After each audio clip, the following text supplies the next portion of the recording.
இவருக்கு 10 வருஷத்துக்கு மேலா சுகர் இருந்தது. 3 வருஷமா பாத்தீங்கன்னா லிவர் ஃபைப்ரோசிஸ் ஆகி 3 வருஷம் ஆச்சு. பல டாக்டர்களை பார்த்திருக்காங்க. இங்க வந்து ஒரு 4-5 மாசத்துக்குள்ளே இப்படி அவரு அதுல இருந்து ரிகவர் ஆனார். இப்ப எப்படி சந்தோஷமா இருக்கிறாரு, இப்ப எப்படி சரியாச்சு அப்படின்ற முழுமையான தகவலை இந்த வீடியோல காணொலியே பார்க்க போறோம். இந்த இடத்துல சித்த மருத்துவத்தின் மூலமா சிறப்பான சிகிச்சைகள் கொடுக்கப்படுது. நீங்க இங்க வந்தீங்கன்னாக்க மருத்துவ ஆலோசனைப்படி சிறப்பான சிகிச்சைகள் எடுத்துக்கலாம். வாங்க முழுமையான தகவலை இந்த வீடியோக்குள்ள பார்க்கலாம். வணக்கம் நண்பர்களே, நான் உங்க அன்பு சொன்னாரிதாஸ். நம்மளுடைய அருகில் பாத்தீங்கன்னாக்க நவீன் சார் இருக்காரு. அவருடைய அருகில் டாக்டர் சச்சிநாதம் இருக்காரு. இவருக்கு சிகிச்சை கொடுத்தவர் 3 பேர். மதிப்புக்குரிய டாக்டர் சதீஷ்குமார் சார், அதுக்கப்புறம் doctor Jessica madam, doctor Sachinathan sir சிகிச்சை கொடுத்தாங்க. ஒரு 4-5 மாசம் அவருக்கு தொடர்ந்து சிகிச்சைகள் கொடுக்கப்பட்டது. இவருக்கு என்னென்ன பிரச்சனைகள் இருந்தது அப்படின்றத நம்ம அவர்கிட்ட கேட்கலாம். ஏன்னா அவருக்கு 10 வருஷத்துக்கு மேல சுகர் இருந்தது, 3 வருஷத்துக்கு மேல லிவர் ஃபைப்ரோஸ் ஆயிடுச்சு. இது என்ன கண்டிஷன் இருந்தது, என்னெல்லாம் அவருக்கு சிகிச்சை எடுத்தாரு, இப்ப எப்படி இருக்காரு, இங்க என்ன சிகிச்சைகள் கொடுக்கப்பட்டது அப்படின்ற அனைத்து தகவலையும் இந்த காணொலியில பார்க்க போறோம். ஐயா உங்க பேர் என்னங்கய்யா? நவீன். நவீன் சார், உங்களுக்கு என்ன பிரச்சனைகள் இருந்தது? சார் எனக்கு வந்துட்டு சுகர் இருந்துச்சு. அப்புறமா சுகர்னால லிவர் ப்ராப்ளம் வச்சு. அப்புறமா நைட் எல்லாம் தூங்க வராது, சாப்பிட முடியாது, சாப்பிட்டா ஜீரணம் ஆகாது, மோஷன் போறது, மோஷன் தண்ணி மாதிரி போயிடும். அது மாதிரி ரொம்ப ப்ராப்ளம் இருந்துச்சு சார். நிறைய ஹாஸ்பிட்டலு நான் இது ரிப்போர்ட்ஸ் எல்லாம் பார்த்தேன். சிடி ஸ்கேன் வரையும் போயிருந்தேன். எல்லாமே ஆயிட்டு எல்லாமே செட் ஆகல. சிடி ஸ்கேன் எடுக்கும் போது என்ன சொன்னாங்க? அதான் லிவர் உங்களுக்கு சுருங்கிட்டு இருக்குது. லிவர் சிரோசிஸ் அப்படினா சுருக்குனா சிரோசிஸ். ஓ, லிவர் சிரோசிஸ் சொன்னாங்களா? Liver cirrhosis. அதுக்கு டாக்டர் என்ன சொன்னாங்க? டாக்டர் வந்துட்டு மாத்திரை மருந்தெல்லாம் கொடுத்தாங்க. ஒரு 2 வருஷம் நல்லா ஆயிடுச்சு. திருப்பின்னு பார்த்தா அதே மாதிரி கம்ப்ளைண்ட் ஆயிடுச்சு. ஆறுமா உங்களுக்கு அதே மாதிரி கம்ப்ளைண்ட் ஆச்சு இல்லீங்களா? இது லிவருக்கு மட்டும் எத்தனை டாக்டர் பாத்திருப்பீங்க? ஒரு 3-4 டாக்டர் பார்த்தேன் சார். அங்க எங்கேயுமே சரியாகல. சரியாகல. இப்ப சர்க்கரை சுகர் இருந்துச்சுல, சுகர் எத்தனை வருஷமா இருந்துச்சு? சுகர் ஒரு 10 இயர்ஸ் ஆயிருக்கு சார். 10 வருஷமா எவ்வளவு டாக்டர் பாத்திருப்பீங்க? ஒரு சுமார் லோக்கல்ல ஒரு 5-6 டாக்டர் மேல பார்த்து, அப்புறமா ஒரு வேலூர்ல ஒரு டாக்டரை பார்த்து, நிறைய டாக்டர் பார்த்து. அவங்க எல்லாம் என்ன சார் சொல்லுவாங்க? அவங்க எல்லாம் என்னன்னா மாத்திரை தான் கொடுப்பாங்க, சரியாயிடும். ஆனா ரொம்ப ப்ராப்ளம் தான் ஆயிட்டு இருந்துச்சு. ஒரு மாத்திரை போய் 4 மாத்திரை ஆச்சு சார். ஒரு மாத்திரை போய் 4 மாத்திரை ஆச்சு. 4 மாத்திரை ஆச்சு. அப்புறமா இப்ப உங்ககிட்ட வந்த பிறகுதான் இது வீடியோ பார்த்து நான் வந்தேன் சார். வீடியோ பார்த்து வந்தீங்க? உங்களை பார்த்துதான் நான் வீடியோ பார்த்து வந்தேங்க. அப்புறமா கொஞ்சம் கொஞ்சமா ஒரு 4 மாசமா நான் ட்ரீட்மெண்ட் எடுத்திருக்கேன். இப்போ ஒரு நல்லா இருக்கு சார். நல்லா பாசிட்டிவா இருக்கேன், நல்லா இருக்கேன், எனர்ஜியா இருக்கு. இப்போ உங்களுக்கு சர்க்கரை நோயல் அங்க 10 வருஷமா சர்க்கரை நோய்ல சர்க்கரை நோய் வந்தபோது உங்களுக்கு என்னென்ன உடம்புல சிம்டம்ஸ் இருக்கும்? சிம்டம்ஸ்னா வேலை செய்ய முடியாது, சுஸ்து வரும். அப்புறமா நமக்கு ரொம்ப ஒரு மாதிரி எனர்ஜியே இருக்காது சார்.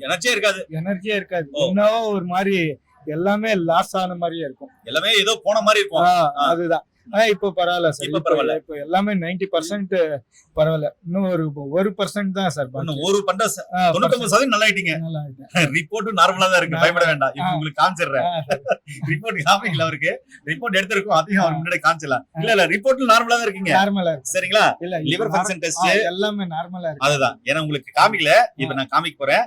லிவர் ஃபங்க்ஷன் டெஸ்ட் எடுத்துருச்சு, சிபிசி எடுத்திருக்கு, அதுக்கப்புறம் ஆர்எஃப்டி எடுத்திருக்கு, அதுக்கப்புறம் பாத்தீங்கன்னா உங்களுக்கு இந்த சுகர் டெஸ்ட் எடுத்திருக்கேன், ரேண்டம் எடுத்திருக்கேன், HbA1c வரை எடுத்திருக்கேன், EGFR கூட எடுத்துட்டேன். கிட்னி எப்படி இருக்குன்னு ஏன்னா முன்ன சொன்னீங்களா, கிட்னில இன்ஃபெக்ஷன் நல்லா இருக்குன்னு சொன்னீங்களா, அதுக்கும் எல்லாமே மருந்து கொடுத்து எடுத்துருச்சு. சரிங்களா? அதனால இப்போ நான் ஒரு கேள்வி கேட்கிறேன். இந்த லிவர் சிரோசிஸ் வந்துருச்சுங்களா, இந்த இடத்துல உங்களுக்கு வந்துச்சுங்களா, இதனால என்ன பிரச்சனைகள் உடம்புல அதிகமா இருக்கும் உங்களுக்கு? சார் எது சாப்பிட்டாலும் ஜீரணம் ஆகும் சார். நான் கறி எல்லாம் நல்லா சாப்பிடுவேன் சார். கறி எல்லாம் நல்லா சாப்பிடுவீங்க? நல்லா சாப்பிடுவேன். நல்லா என்ன சார், இந்த சுகர் எப்ப அட்டாக் ஆச்சோ ஒரு டாக்டர் கிட்ட போனேன். அவங்க என்ன பண்ணாங்க, டாக்டர் வந்துட்டு சுகர் இருக்குதுன்ட்டு, எனக்கு சுகர் இருக்குதே தெரியாது. அவங்க கிட்ட போனோன்னு அவங்க என்ன பண்ணாங்க, ஏக்தம் ஹெவி டோஸ் கொடுத்துட்டாங்க மாத்திரை. ஃபுல்லா ஏக்தம் சாப்பிட்ட உடனே போட்ட உடனே ஃபுல்லா இதுக்கு ஒரு 11 மணிக்கெல்லாம் ஃபுல்லாவே லோ ஆயிடும். கீழே மழைக்காய்ச்சி விழுந்துருவேன். இது ஒரு வாட்டி விழுந்திருக்கேன் நிறைய. ஏன்னா அது என்னன்னா ஹெவியா ஒரு மாத்திரைக்கு போயிட்டு 4 மாத்திரை ஆச்சு. சுகர், பிபி, இப்படி தைராய்டு, அப்புறமா பார்த்தா லிவர் வரையும் இட்டுன்னு போயிட்டு விட்டுச்சு சார். ஒரு மாத்திரை. ஆனா அது மாத்திரை ப்ராப்ளமா டாக்டர் ப்ராப்ளமா என்ன எனக்கு இன்ச்சா இல்லையா சுகர்ன்ட்டு கூட தெரியாது. ஆனா நான் வந்துட்டு ஃபர்ஸ்ட் எல்லாம் சாப்பாடு வந்துட்டு கம்மியா சாப்பிடுவேன். அது தொட்டு வந்துச்சா ஏது தொட்டு வந்துச்சு, ஆனா நிறைய வேலை பண்ணுவோம். சாப்பாடு கம்மியாச்சு. அது தொட்டு நான் சுஸ்தாகுதுன்ட்டு போனதுக்கு டாக்டர் உனக்கு சுகர் இருக்குதுன்ட்டு மாத்திரை கொடுத்தாங்க. மாத்திரை கொடுத்து இது 1 போய் 4 ஆச்சு. டாக்டர் வந்துட்டு போனப்பெல்லாம் நான் நரம்பு வீக் ஆக்கிது, உனக்கு கேஸ்ட்ரிக் ஆச்சுன்னா நரம்பு வீக்குதுன்ட்டு இன்ஜெக்ஷன் போடுவாங்க நரம்புல. அதுக்கு லிவர் போச்சா என்னன்ட்டே தெரியல சார். ஆனா டாக்டர் ஃபால்ட்டா. ஆனா நல்லா இருந்தேன் சார். எப்படி இருந்தேன் நான் நல்லா இருந்தேன் தான். நல்லா இருந்தவொன்னே இந்த மாதிரி நிலைமைக்கு ஆச்சு. டாக்டர் ஆச்சா, ஆனா ஒரு அதான் அவங்க டாக்டரோட ஃபால்ட்டா என்னன்ட்டு எனக்கு தெரியல. ஆனா இப்போ எல்லாம் பரவாயில்ல சார். உங்க புண்ணியத்துல எல்லாமே நல்லா இருக்கிறேன். கடவுள் புண்ணியத்துல நல்லா இருக்கீங்க. நல்லா ரிப்போர்ட் காமிக்கிறேன் பாருங்க. நான் காமிக்கலாம்.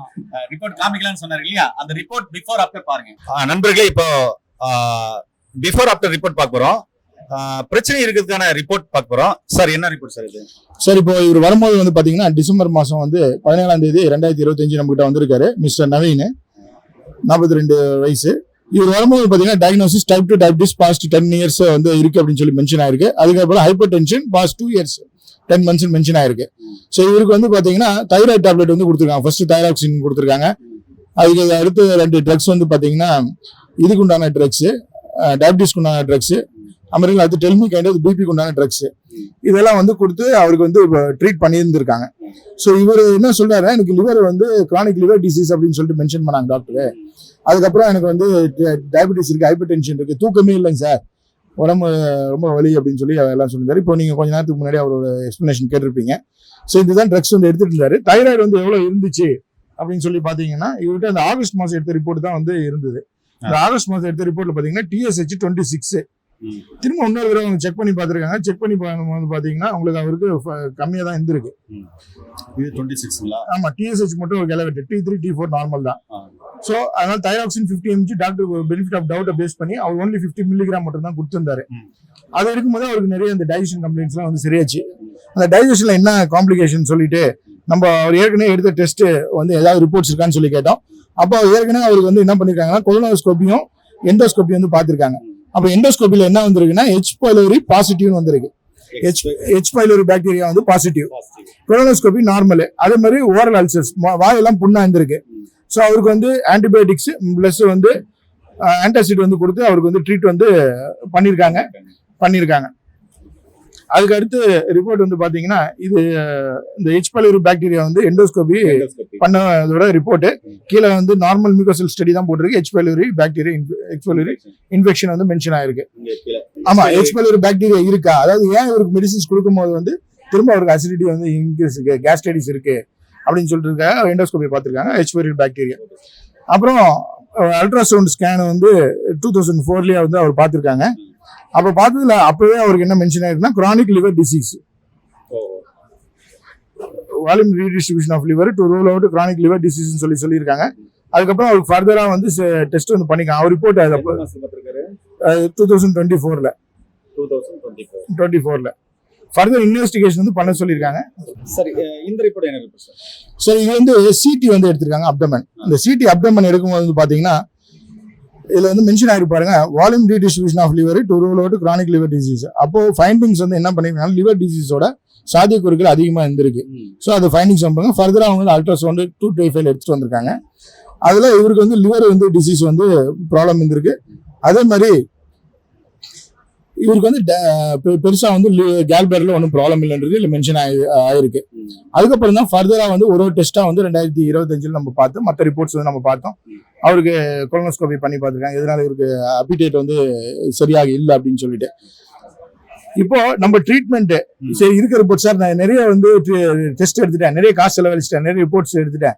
எனக்கு இப்போதைக்கு இந்த டைஜஷனுக்கு உண்டான ப்ராப்ளத்துக்கு என்ன மெடிசின்ஸோ இல்ல எனக்கு சுகர் கண்ட்ரோல் என்ன மெடிசின்ஸோ கொடுங்க. முதல்ல எனக்கு மருந்தே வேணாம் சார், மருந்து சாப்பிட்டு வாயெல்லாம் புண்ணா போச்சு, எனக்கு மனசு உடல வந்து ரொம்ப சுகர் ஆயிடுச்சு. கடைசி ஆப்ஷனா வந்திருக்கேன், பட் ஒரு நம்பிக்கையில தான் வந்திருக்கேன்.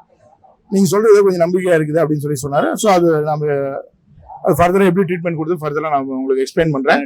இப்போ 18ஆம் தேதி 4 மாசம் 2026ல எடுத்திருக்கோம். ஸோ இப்போ இங்க மிஸ்டர் நவீன் 45 இயர்ஸ். சரிங்களா? 12.8 இருக்கு. ஓகே, குட் தான். பிளேட்லெட் கவுண்ட்டும் எல்லாமே ஓரளவுக்கு கரெக்டாக தான் இருக்கு. மற்ற வேல்யூஸ் அது கம்ப்ளீட் பிளட் கவுண்ட் வந்து நோ இஷ்யூஸ். அடுத்து இவருக்கு வந்து பிளட்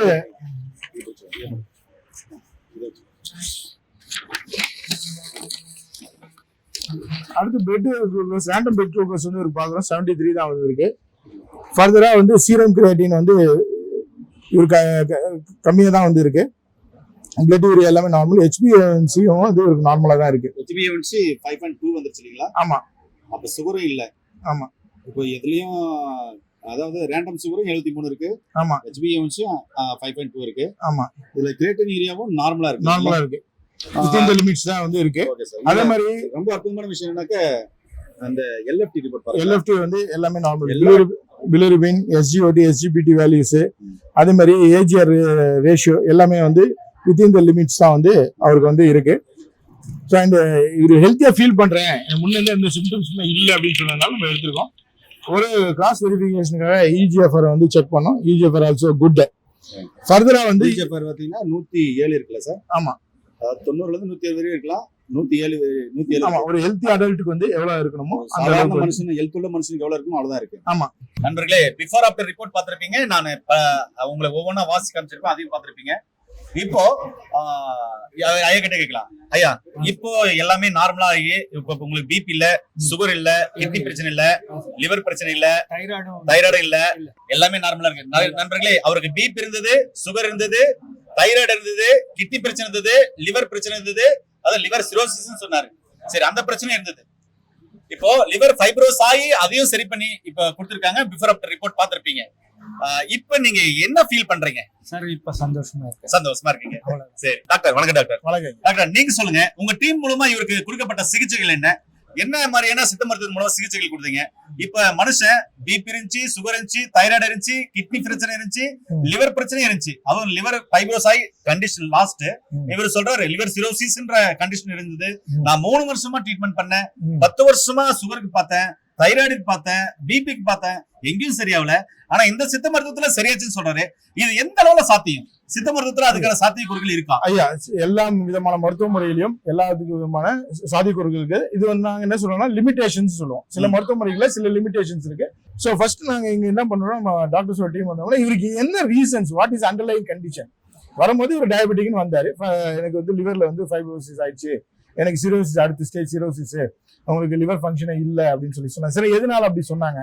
இது வரைக்கும் எவ்வளவு டாக்டர்ஸ் பார்த்தீங்க, எல்லா ரிப்போர்ட்ஸும் நாங்கள் எடுத்து அனலைஸ் வந்து ஃபர்ஸ்ட் பேஷண்ட் வந்து நம்ம என்ன பண்ணுவோம்னா பிலிமினரி இன்வெஸ்டிகேஷன் ரிப்போர்ட்ஸ் வந்து பார்த்துருவோம். ஆல்ரெடி என்ன ட்ரீட்மெண்ட் எடுத்தாங்களோ அது முதல்ல வந்து நாங்கள் கேஸ் ரெக்கார்ட் பண்ணிடுவோம். ஜூனியர் டாக்டர்ஸ் அதை ரெக்கார்ட் பண்ணிடுவோம். அதுக்கடுத்து ஃபர்தரா இவங்களுக்கு என்ன இப்போ சிம்டம்ஸ் இருக்கு, வைட்டல்ஸ் வந்து செக் பண்ணுவோம். நார்மலாக எல்லா ஹாஸ்பிட்டலும் அதே போல இவங்களோட மென்டல் கண்டிஷன் என்ன ட்ரீட்மெண்ட், என்ன நம்பிக்கை இருக்கா, நம்பிக்கை இல்லை, அவங்களுக்கு எடுத்திருக்க ட்ரீட்மெண்ட் வந்து யார் சைடு வந்து மிஸ்டேக், மேபி பேஷண்ட் வந்து லைஃப் ஸ்டைல் வந்து கரெக்டாக ஃபாலோ பண்ணலையா, மெடிகேஷன்ஸ் வந்து ஃபாலோ பண்ணலையா அப்படின்னு என்னன்னு நாங்கள் அனலைஸ் பண்ணும்போது இவரோட கண்டிஷன் என்ன இருக்குன்னா, ஒரு இன்ஃபெக்ஷன் ஆயிருக்கு, அதனால லிவர்ல ப்ராப்ளம் ஆயிருக்கு, பிலிருபின்லாம் ஷூட் ஆயிருக்கு. அதுக்கப்புறம் இவருக்கு டயபெட்டிக், அந்த இவருக்கு ஆரம்பிக்கும் போது ப்ரீ டயபெட்டிக்கே இருக்காது. ஸோ இதெல்லாம் இவருக்கு இன்டைஜஷன் கம்ப்ளைண்ட். அப்போ என்ன பண்றதுன்னா இங்க ட்ரீட்மெண்ட் எடுத்துப்பாரு, லோக்கல்ல இருக்கிற டைஜஷன் கம்ப்ளைண்ட் வந்து இன்னொரு டாக்டர் பார்ப்பாரு. ஸோ இவருக்கு என்னது, தூக்கம் இல்லை, டென்ஷன், இதெல்லாம் மைண்ட்ல ஏன்னா நம்ம உடம்பு இப்படி இருக்கு, நல்லா சாப்பிட முடியல, பசி எடுக்கல அப்படின்னும் போது சிம்டம்ஸ். ஸோ மேபி அவருக்கு அங்கே இன்ஃபர்மேஷன் வந்து ஷேர் ஆகாம இருந்திருக்கலாம், இல்லை அவரோட சந்தர்ப்ப சூழ்நிலையா இருந்திருக்கலாம். ஸோ இதனால வந்து ஸ்ட்ரெஸ், தூக்கம் கிடையாது, பாடி வந்து ஸ்ட்ரெயின், அப்போ அதனால அவருக்கு பிபி ஷூட் ஆயிருக்கு. அப்போ இவருக்கு என்னன்னா ட்ரக் இன்டியூஸ்டு இன்ஜுரி தான் வந்து லிவருக்கு ஆயிருக்கு, நாங்கள் டயக்னோஸ் பண்ணப்போ கண்டுபிடிச்சது. அப்போ கிட்னி ஃபங்க்ஷன் ஒரு நிறைய மெடிகேஷன்ஸ் வந்து எடுக்கிறது. இங்க ஒரு மாசம் ட்ரீட்மெண்ட் 15 நாள் பார்க்கறது, பக்கத்து வீட்டுல சொல்றாங்க, அண்ணன் பயப்படுறது, வைஃப் பயப்படுறது, மச்சான் பயப்படுறது. அப்ப பேசும்போது கூட சொன்னாரு, சார் எனக்கு நிறைய பெயின் இருக்கிறதுனால நிறைய பெயின் கில்லரும் போட்டோம் அப்படின்னு ஒரு வார்த்தை சொன்னாரு. ஆமா, அதுல கூட அதான் சார் மெயின் பிரச்சனையா தான் சார். ஆமா, நான் சுஸ்தாகிதுன்னு போனோம்னா அவங்க இன்ஜெக்ஷன், மாத்திரை, மருந்து ஹெவியா கொடுத்தாங்க. அதுதான் எனக்கு லிவர் போனது, அந்த சுருங்கி போன பிரச்சனையா. நான் சாப்பாடு வந்துட்டு நல்லா முதல்ல சாப்பிட்டுட்டு நல்லா எப்படி இருந்தேன் சார், 65 kg மேல இருந்தேன் சார். நல்லா எப்படின்னா நல்லா பாக்கிறதுக்கு உங்க மாதிரி தாட்டம் மோட்டாவா? எப்படி இருப்பேன் சார் ஜாம்பவான் மாதிரி இருப்பீங்க. நல்லா ஒரு கையில எந்த வேலையும் கொடுத்தாலும் நான் டூ வீலர் மெக்கானிக், ஆனா பயங்கரமா வேலை பண்ணுவேன் சார். நல்லா முன்னேறணும். அப்புறமா இந்த சாப்பாடு, டீ, காஃபி, இந்த உடம்பு சரியில்லைன்ட்டு போனதுதான். அவங்க என்ன பண்ணாங்க, ஒரு மாத்திரைக்கு 4 மாத்திரை இருப்பாங்க. அதுதான் எஃபெக்ட் ஆச்சு சார். அப்புறமா சாப்பிடவே முடியாம ஆயிடுச்சு. அப்புறமா மோஷன் தண்ணி மாதிரி போகும், எல்லாம் பிரச்சனை ஆச்சு. அப்புறமா இப்போ வந்த பிறகு எல்லாம் கிளியர் சார். எல்லாம் கிளியர். நிஜமா மறக்க கூடாது. அதுதான் இப்போ எங்க டாக்டருக்கே போறது இல்ல சார். ஏன்னா பயம் வருது. டாக்டர் கிட்ட போனா அவங்க அதான் நான் டாக்டர் கிட்ட சொல்லிடுறேன், சார் எனக்கு லிவர் பிரச்சனை இருக்கு, கிட்னி பிரச்சனை இருக்கு, நீங்க மருந்து மாத்திரை எதுவும் கொடுக்காதீங்க. ஏன்னா ரொம்ப பயமா சார். அவங்க போன உடனே நம்ம ஹெவி டோஸா கொடுக்குறாங்க சார். இல்ல நீங்க எங்க போனாலும் உலகம் ஃபுல்லா, முக்கியமா நம்ம இந்தியாவுல சித்தா ஆயுர்வேதாவில, ஹோமியோபதியில நீங்க தாராளமா மருந்து எடுக்கலாம். சைடு எஃபெக்ட் எல்லாம் மருந்து சரிங்களா? இல்ல கிடைக்கலாம். இல்ல நீங்க பயம்னு சொன்னீங்க, அந்த பயத்தை தெளிவைக்கிறதுக்காக சொல்றேன். இல்ல நைட் ஆனா தூங்க வரும் சார் முதல்ல. சரி இப்ப எல்லாம் கிளியரா இருக்கு. நல்லா இருக்கீங்க சார். நீங்க சொல்லுங்க சார். என்ன லைஃப் ஸ்டைல் மாடிஃபிகேஷன் கொடுத்தா, என்ன சாப்பிட்டா அவருக்கு போதும் இந்த உடலோட இயக்கத்துக்கு ஆரோக்கியமா இருக்கக்கூடியது, அப்ப கொடுக்கும் போது ஆட்டோமேட்டிக்கா அவருக்கு வந்து சுரக்காய், பீர்க்கங்காய், நீர்ச்சத்து நாச்சுரல் காய்கறி கொடுக்கும்போது கிட்னி கிளென்ஸ் ஆகுது, பிளட் ப்ரெஷர் வந்து டிராப் ஆகுது, அதே மாதிரி ஒரு அப்பிடைட்டும் இம்ப்ரூவ் ஆகுது. ஏன்னா ஈஸிலி டைஜஸ்டிபிள் ஃபுட் வந்து ஒரு புழுங்கரிசி சாதம் சாப்பிட சொன்னோம், எளிதில் ஜீரணமாகக்கூடிய காய்கறிகளை வந்து சாப்பிட சொன்னோம், டயபெட்டிக் டயட்டை வந்து மெயின்டைன் பண்ணாரு. இது சொன்னதெல்லாம் கரெக்டாக ஸ்ட்ரிக்டா ஃபாலோ பண்ணாரு. அவர்கிட்ட ஒரே ஒரு வாக்குமூலம் என்ன வாங்கணும், இது வரைக்கும் என்ன பண்ணீங்களோ ஒரு பக்கம் இருக்கட்டும், இப்போ ஒரு 30 days நாங்க சொல்றதை ஃபாலோ பண்ணுங்க அப்படின்னு சொல்லுவோம். அப்போ அதுக்கப்புறம் கொஞ்சம் கொஞ்சமா மருந்துகளை இன்ட்ரடியூஸ் பண்ணோம். இப்போதைக்கு என்ன ப்ராப்ளம் வந்து இந்த டிஸ்கம்ஃபர்ட் மட்டும் மருந்து எடுத்துங்க. இவருக்கு ஒரு ஸ்டேஜ்ல என்ன ஆயிடுச்சுன்னா, சாப்பிட்டதுக்கு அப்புறம் லூஸ் மோஷன் மாதிரி ஆகும், ஐபிஎஸ், இரிட்டபிள் பவல் சிண்ட்ரோம். அப்போ மருந்து மாத்திரைகளே அதிகம், ஃபுட்டு சாப்பிடணும்னு எனக்கு எப்படியாவது உடம்பு நல்லா தெம்பணும், வீட்லயும் செஞ்சு கொடுத்துறாங்க. அப்போ அவங்களுக்கும் கவுன்சிலிங் கொடுத்தோம், என்ன மாதிரியான ஃபுட்டு வந்து எடுத்துக்கணும். இதையும் கொடுக்கும்போது மெடிக்கேஷன் ஸ்டெப் பை ஸ்டெப்பா செகண்ட் மந்த்ல இருந்து மெடிசின்ஸ் இன்ட்ரடியூஸ் பண்ணிட்டு இது லைஃப் ஸ்டைல் ஒரு 15 நாள்ல வந்துட்டேன். இது என்ன மெடிக்கேஷன்ஸ் எடுத்துக்கணும். ஸோ 15 days லைட் மெடிக்கேஷன் கொடுப்பேன். அதுக்கப்புறம் அவங்க கொடுத்துட்டு டயபிட்டிஸ் வந்து ரெகுலேட் பண்ணுறதுக்கு நான் மெடிசன் கொடுக்கும்போது ஆக்சுவலா இது வந்து என்னன்னா டோட்டல் மெட்டபாலிக் ப்ராப்ளம் வந்து டிஸ்டர்பன்ஸ் வந்து சரி பண்ணும்போது எல்லா ஆர்கன்ஸும் அவங்க நல்லா ஃபங்க்ஷன் பண்ணி ப்ராப்பரா it came into proper line. நல்லா இருக்கு டாக்டர். நன்றி டாக்டர். நன்றிங்க. ஏனே உங்களுக்கு சுகர் இருக்கா, கவலைப்பட வேண்டாம். பிபி இருக்கா, கவலைப்பட வேண்டாம். தைராய்டு இருக்கா, கவலைப்பட வேண்டாம். கிட்னி ஃபெயிலியர் ஆச்சா, கவலைப்பட வேண்டாம். லிவர் சிரோசிஸா இருக்கு, இல்ல ஃபைப்ரோஸா இருக்கு, கவலைப்பட வேண்டாம். சரிங்களா? அதே மாதிரி இவருக்கு இருந்த பிரச்சனைகள் எல்லாம் இருக்கா, கவலைப்பட வேண்டாங்க. இருக்கவே இருக்கு. சித்த மருத்துவத்துல அருமையான சிகிச்சைகள். நீங்க எங்க இருக்கீங்களோ அங்க இருக்கிற சித்தா டாக்டரை தொடர்ந்து போய் பார்த்து அவர்கிட்ட தொடர்ந்து உங்களுடைய சிகிச்சைகளை எடுத்துக்கிட்டீங்கன்னா மெல்ல கண்டிப்பா ரிவர்ஸ் பண்ணிட முடியும். 4448 வியாதிக்கும் சித்த மருத்துவத்தில் சிறப்பான சிகிச்சைகள் இருக்குங்க. உண்மையிலே டாக்டர் கண்டிப்பா இருக்குங்க. அதனால கண்டிப்பா சித்த மருத்துவத்தை எல்லா வியாதிக்கும் சிறப்பான சிகிச்சை இருக்கு. அருகில இருக்க சித்த மருத்துவ நாடி சிறப்பான சிகிச்சை எடுத்துக்கோங்க. இந்த வீடியோ பிடிச்சிருந்தா லைக் பண்ணுங்க. இது மாதிரி கம்ப்ளைண்ட் உள்ளவங்களுக்கு இந்த வீடியோவை கம்பல்சரி ஷேர் பண்ணுங்க. இந்த வீடியோ ஷேர் பண்ணி வச்சுக்கோங்க. மீண்டும் இன்னொரு அருமையான பதிவு உங்களை சந்திக்கும் வரை உங்களுக்கு விடைபெறுவது குடும்பத்தில் ஒருவனாக உங்கள் அன்பு சோழன் ஹரிதாஸ். நன்றி, வணக்கம். வணக்கம் ஐயா.